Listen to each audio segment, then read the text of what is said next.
The sounds of birds singing echoed in the distance. It was another Sunday morning, and the entire village knew what that meant. It was time for church. In the small, humble church nestled in the heart of the village, everyone was ready. Women in brightly colored wrappers adorned with traditional beads, men dressed in neatly pressed clothes, and children, excited to show off their best Sunday outfits. The whole town was united in their weekly pilgrimage to the church. It was the highlight of their week, a time to give thanks, to sing praises, and to hear the word of God preached with fiery passion. But among the congregation, there was one woman who stood out. Her name was Ngozi. Her presence was commanding, not because of her stature or loudness, but because of the energy that surrounded her. She was the perfect picture of grace and piety. A pillar in the church, her heart seemed to beat for the Lord, and her dedication was unmatched. She was always at the front, praying for others, encouraging them to be faithful, and offering a smile that could light up the room. Her voice rang loud and clear whenever it was time to sing the hymns.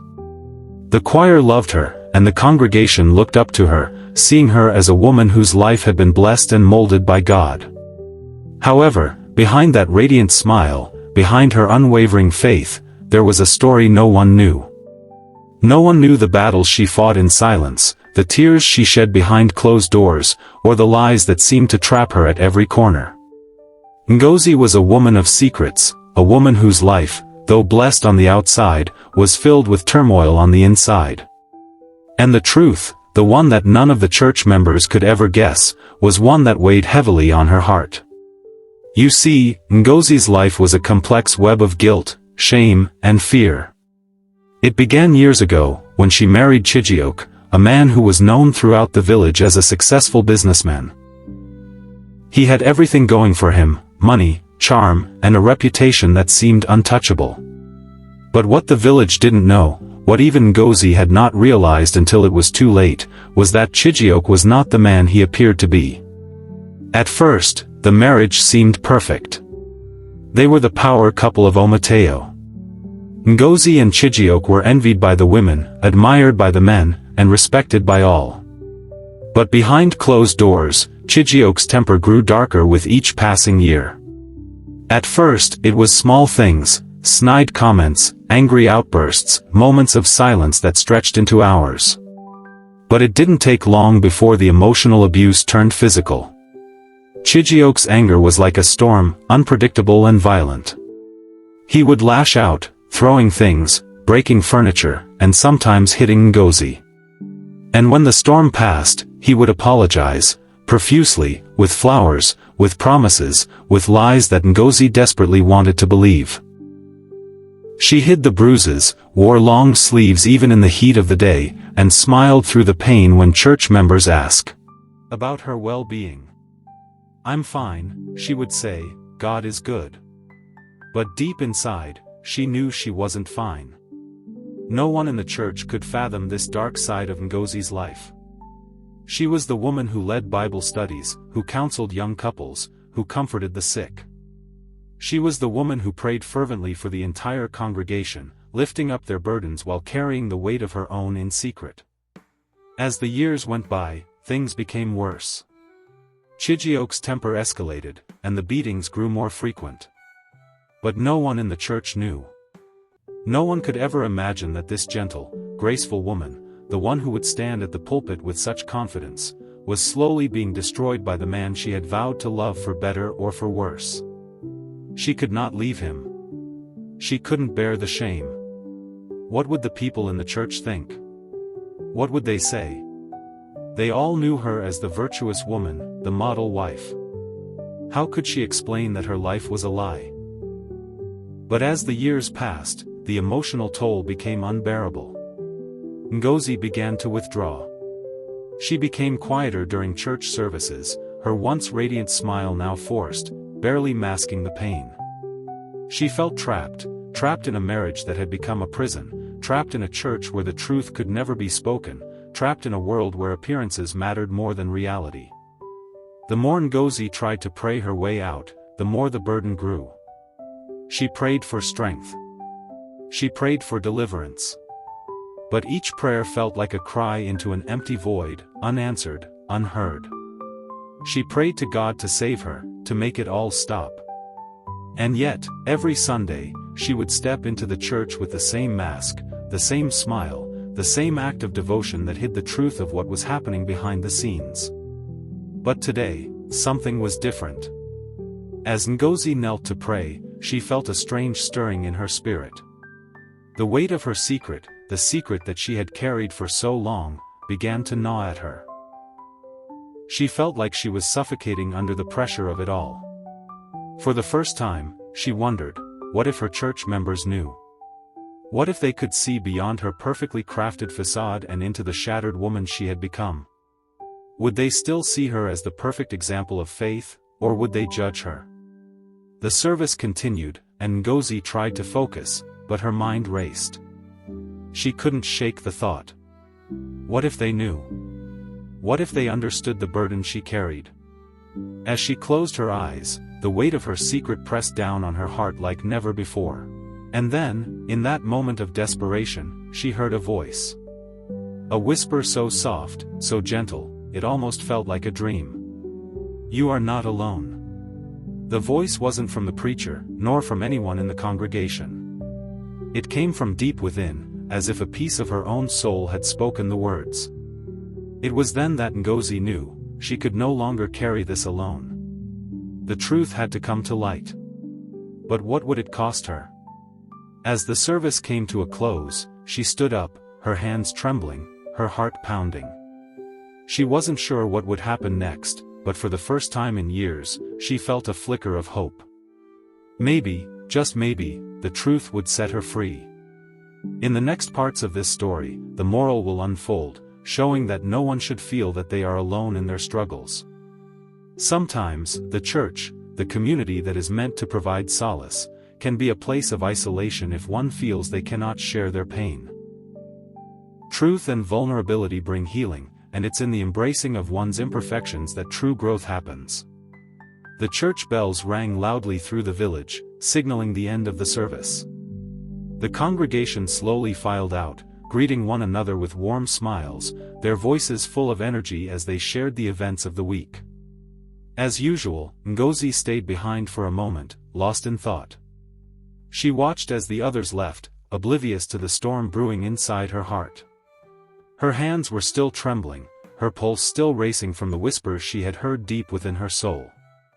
She had never felt more conflicted in her life. On the one hand, she felt an overwhelming urge to tell someone, to reveal the truth that had been suffocating her for so long. But on the other hand, fear held her in place, fear of rejection, fear of judgment, and fear of what her revelation might do to her standing in the church. She had spent so many years building her reputation as a woman of unwavering faith. What would happen if they knew her secret? Would they still see her as an example of piety, or would they shun her, turning their backs on her in her most vulnerable moment? Ngozi sat down on the pew, her mind racing. Her eyes were glued to the stained glass windows, watching the sunlight spill in, casting vibrant hues of red, blue, and green across the church floor.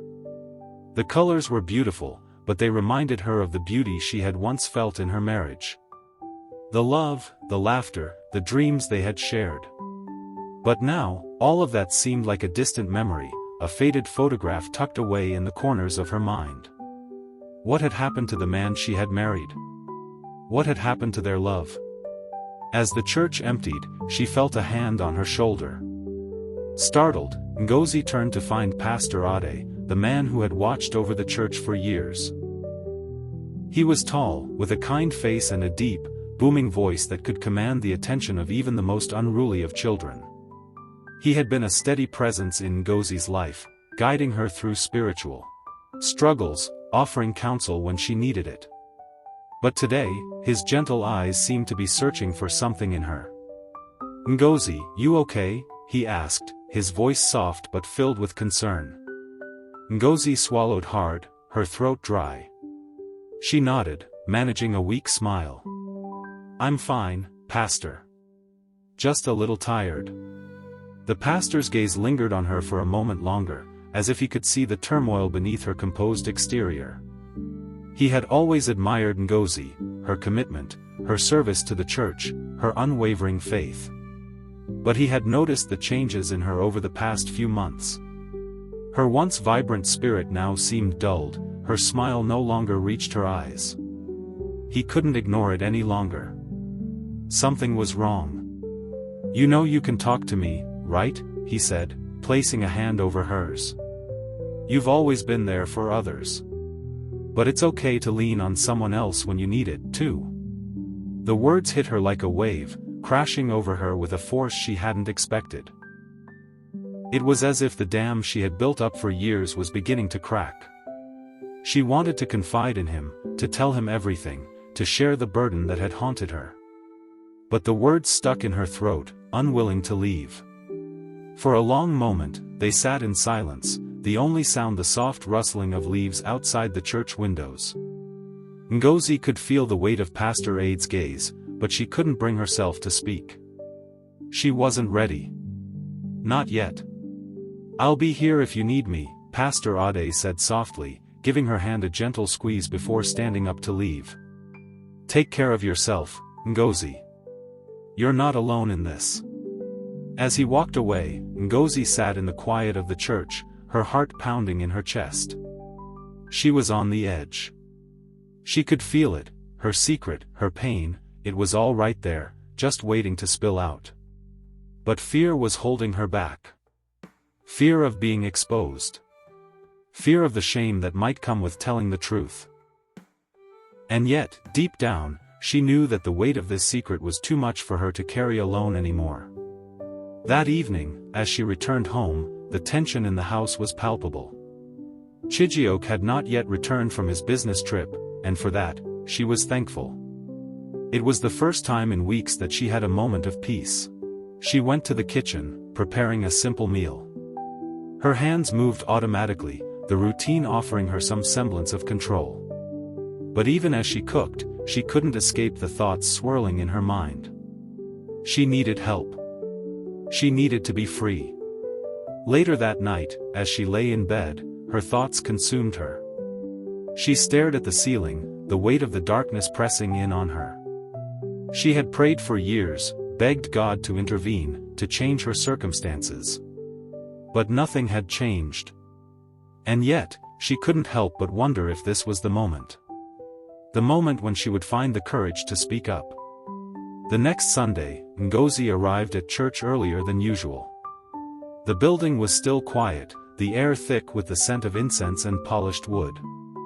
She sat in her usual spot, just a few rows from the front, but today, her mind was elsewhere. Her heart was racing, her palms sweaty. She could feel the eyes of the congregation on her, even though no one was looking directly at her. The pressure of her secret was suffocating, and today, she knew it had to come out. As the service began, the choir started singing a familiar hymn, their voices rising in a beautiful harmony. Ngozi stood up, her hands trembling as she joined in. The words felt different today, as if they carried more weight than they ever had before. As she sang, she felt the tears welling up in her eyes, but she quickly wiped them away, afraid that someone would see. She couldn't hold it in any longer. Midway through the service, Ngozi stood up. The choir had finished their song, and the congregation was listening attentively to Pastor Ade, who was delivering a sermon about faith and perseverance. But Ngozi could no longer stay in the shadows. She had to speak.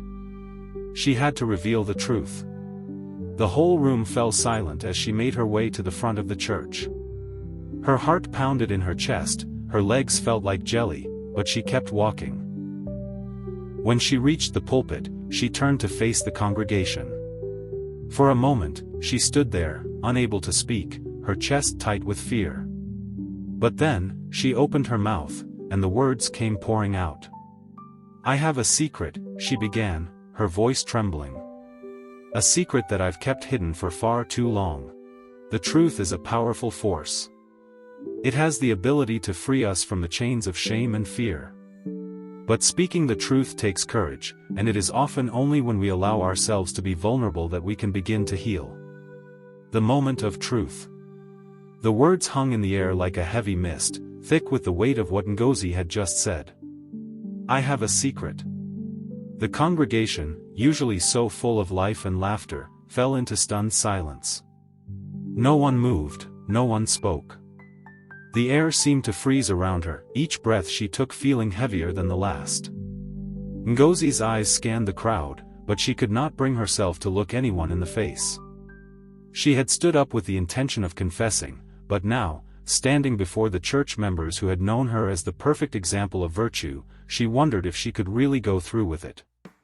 Could she truly expose her darkest fears, the truth that had been hidden for so long? For a moment, she hesitated. Her mind raced with all the possible consequences of her confession. Would they see her as weak? Would they judge her? Would they cast her out of the church, the place she had considered home for so many years? But then, as she stood there, she felt a wave of warmth wash over her. The warmth wasn't from the church's heat or from the gentle sunlight filtering through the windows. No, this warmth was different, it came from deep within her soul. It was the same whisper she had heard the day before, the one that told her she was not alone.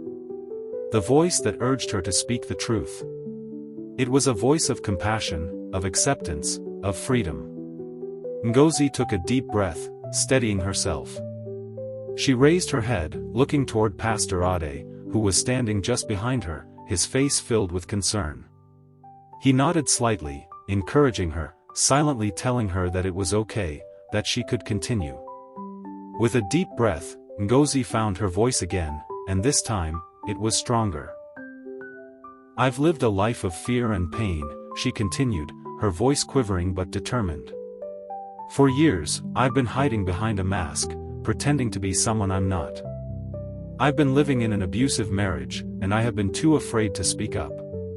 My husband, Chijioke, he. Her voice faltered for a moment as the memories rushed back. The shouting. The anger. The fists. She clenched her fists to steady herself, but the tears came anyway, blurring her vision. He's hurt me, she whispered, the words tasting like ash in her mouth. He's hurt me in ways that no one should ever be hurt. And I've kept this a secret. I've pretended everything was fine, but it hasn't been. I've been living in fear, and I don't want to hide anymore. The silence in the room was deafening. Ngozi could feel every pair of eyes on her, every breath held in anticipation. The weight of her confession was heavy, but there was also a sense of liberation in it. She had said the words out loud. The secret was no longer hers alone to bear. For a long moment, no one moved. Then, slowly, a woman from the back of the church stood up. Ngozi recognized her, Auntie Amara, an older woman who had been a constant presence in the church for years. Auntie Amara was known for her wisdom, her kindness, and her gentle heart. She had always treated Ngozi like a daughter. Auntie Amara stepped forward, her face full of understanding. She didn't speak right away. Instead, she walked up to Ngozi, and when she reached her, she embraced her. There is no shame in speaking the truth, Auntie Amara said softly, her voice thick with emotion. You are not alone in this, Ngozi. We are your family. We are here for you. And in that moment, something shifted. The walls that had been built between Ngozi and the congregation began to crumble. One by one, the church members began to stand up, coming toward her with open arms. Some wept for her, others simply stood silently by her side, offering their silent support. The church, which had always been a place of praise and worship, became a place of refuge. It became a sanctuary not just for the spirit, but for the broken soul as well. Ngozi had feared this moment for so long.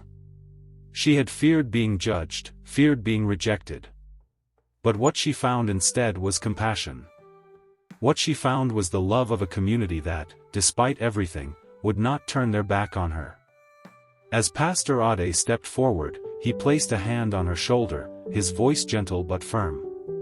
We will walk with you through this, Ngozi. No one here will judge you. We will support you, and we will help you heal. Tears flowed freely now, but they were different. These were not the tears of shame and fear. These were tears of relief, of release. Ngozi had carried her secret for so long, afraid of what might happen if the truth came to light.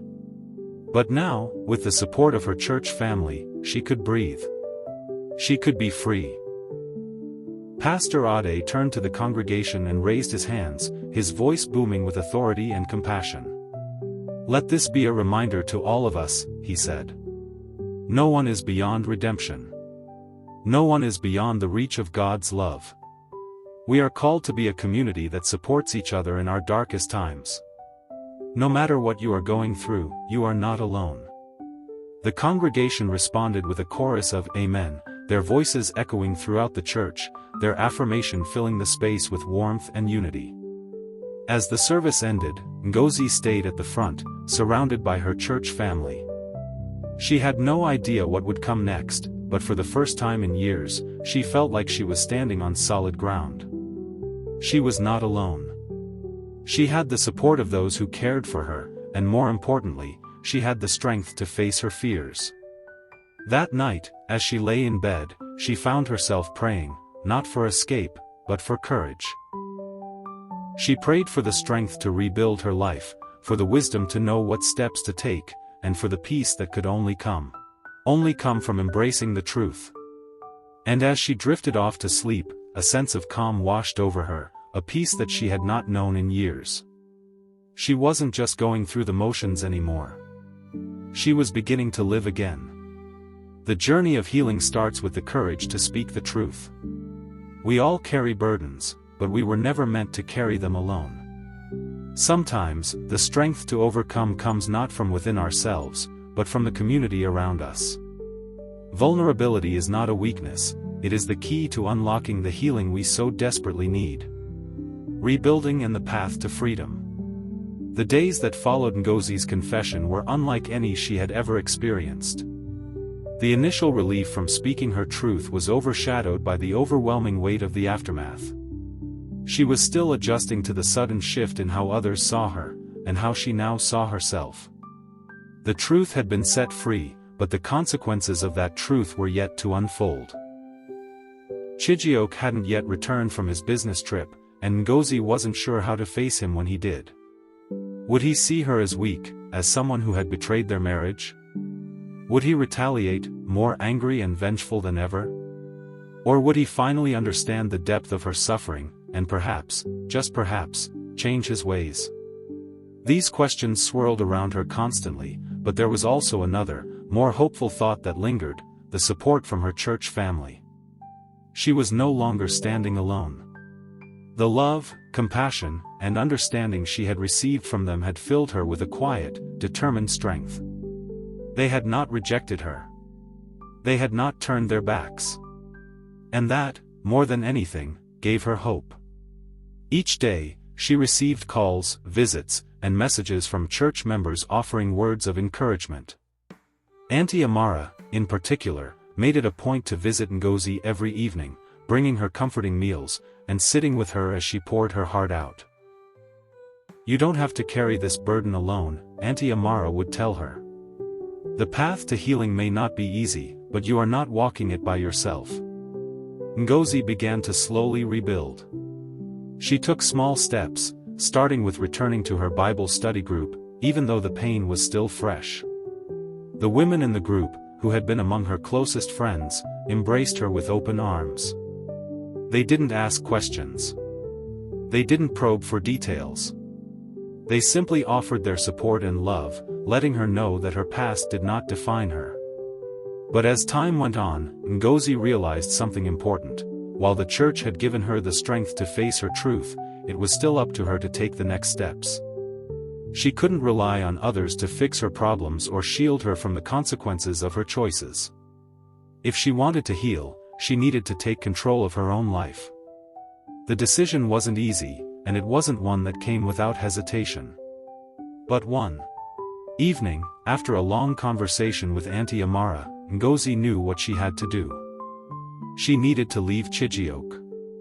Chijioke's return from his business trip was met with a mixture of dread and resolve. Ngozi had rehearsed the conversation in her mind countless times, but when the moment came, it felt surreal. As he stepped through the door, she could see the tension in his eyes. The man who had once been so full of charm and confidence now seemed a shadow of his former self. He looked at her, confused, his gaze flicking from her to the empty space between them. Ngozi didn't wait for him to speak. She knew what she had to say. "Chijioke, I can't do this anymore," she said quietly, her voice trembling but steady. "I've lived in fear for so long, but I can't live like this anymore. I need to be free." For a moment, he stared at her, as if he couldn't comprehend the words. Then, his face twisted into a mixture of anger and confusion. "You're leaving me? After everything we've been through? After all I've done for you?" His voice was rising now, his temper starting to flare.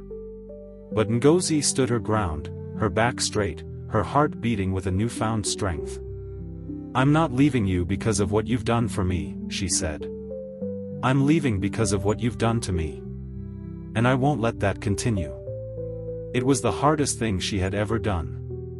As she looked into his eyes, eyes that had once held love, now filled with something darker, she realized that this was the moment of her freedom. It wasn't just a physical departure, it was an emotional one, too. Chijioke tried to argue, to convince her that things would change, that he would be different, but deep down, Ngozi knew that his words were empty. He had promised change before, but nothing had ever shifted.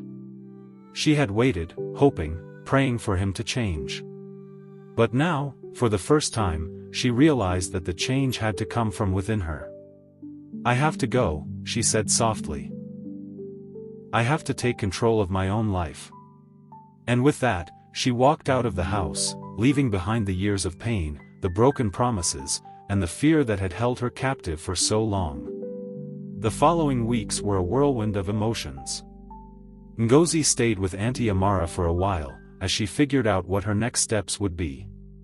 The church rallied around her, offering not just emotional support, but practical help. They helped her find a safe place to stay, they assisted her with the legal processes to ensure her protection, and they gave her the courage to move forward, even when the road ahead seemed uncertain.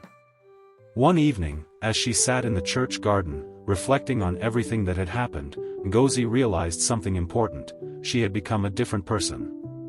The woman who had once hidden behind a smile, pretending everything was fine, was no longer the same woman who sat here today. She had confronted her pain, her shame, and her fear, and she had chosen to rise above it. "I didn't know I was capable of this," she whispered to herself, a tear slipping down her cheek. "I didn't know I could be this strong." But as she wiped the tear away, she smiled. The strength she had found wasn't just in herself, it was in the people who had stood by her, the people who had loved her when she couldn't love herself. It was in the church that had embraced her truth, and in the realization that she was never meant to walk this journey alone. Ngozi knew now that healing was a process, a long and sometimes painful one. But with the love and support of her community, and the courage to face her truth, she was on the path to freedom.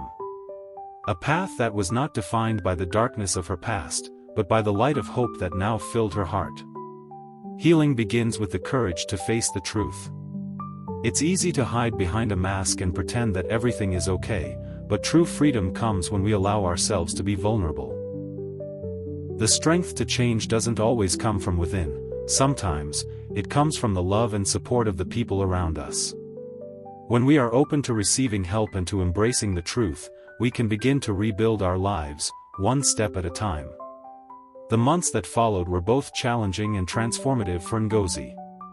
Every day was a journey. Some days were filled with peace, while others brought waves of doubt, anxiety, and the nagging fear of what might happen next. But through it all, she had something she had never had before: hope. Ngozi had started attending counseling sessions at the church, where she found solace in speaking to a professional about the trauma she had endured. It wasn't easy to face the pain head-on, but each conversation peeled back a layer of hurt that she had hidden for so long. She learned about the emotional scars left by abuse. How they were not visible on the skin, but deep within, carving invisible wounds that could only heal with time, patience, and understanding. The first few sessions were filled with tears, but they were also filled with self-discovery. Ngozi began to understand that her worth wasn't defined by her marriage or by the abuse she had suffered. She had value, not because of her ability to endure suffering, but because of her strength, her kindness, and her willingness to rebuild her life. As time went on, Ngozi grew more confident in herself. She started working again, initially in a small job at a local community center, helping to organize events and programs for women who had experienced similar struggles. Every day was an opportunity for her to not only heal but to also help others who were silently enduring their own battles. One of the most beautiful parts of this journey was the community she found within the church. It wasn't just a place to pray anymore, it was a place where she could heal, grow, and find strength in others. The women she had once only known as fellow church members had become her friends, her confidants, and her greatest supporters. Together, they formed a network of support, offering each other encouragement and love, not just in times of joy, but especially in times of hardship. Auntie Amara, who had stood by her from the very beginning, continued to be a rock in her life. She had become more than a friend, she was a mother figure to Ngozi. Auntie Amara never once judged her, and she always reminded her that God's love was unconditional. No matter where you've been or what you've done, God's grace is always greater than our mistakes, Auntie Amara would say with a smile. And you, my dear, are proof of that grace. As Ngozi grew stronger, she began to reclaim parts of herself that had been lost. She started to dream again, to think about a future that was no longer tied to her past. She didn't know exactly what that future looked like, but she knew that it was one she was now ready to create. But there were still moments of fear. Moments when she wondered if Chijioke would ever come after her, moments when she feared that he might try to drag her back into the life she had so desperately escaped. The memories of the abuse would occasionally creep into her mind, threatening to undo the progress she had made. However, with each passing day, Ngozi's faith in herself grew. She realized that her freedom wasn't just about escaping Chijioke, it was about reclaiming her power and her dignity. No one could take that away from her.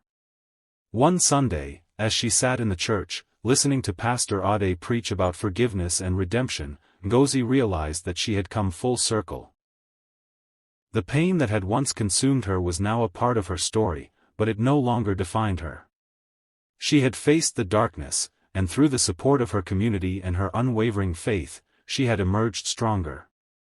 She glanced around the congregation, her eyes landing on familiar faces, Auntie Amara, the women from the Bible study group, the young girls she had mentored. These were the people who had loved her, who had supported her when she could barely support herself. They had seen her at her lowest, and instead of turning away, they had pulled her up. Ngozi smiled to herself. She had found the strength to leave her past behind, and in doing so, she had built a new life, a life full of love, peace, and the courage to face whatever came next. As the service came to a close, Pastor Ade called for prayer. Ngozi stood with the congregation, her hands lifted in surrender. She wasn't praying for deliverance anymore, she was praying in gratitude for the journey she had taken. She thanked God for the strength to speak the truth, that had helped her rebuild. "Thank you, Lord," she whispered under her breath.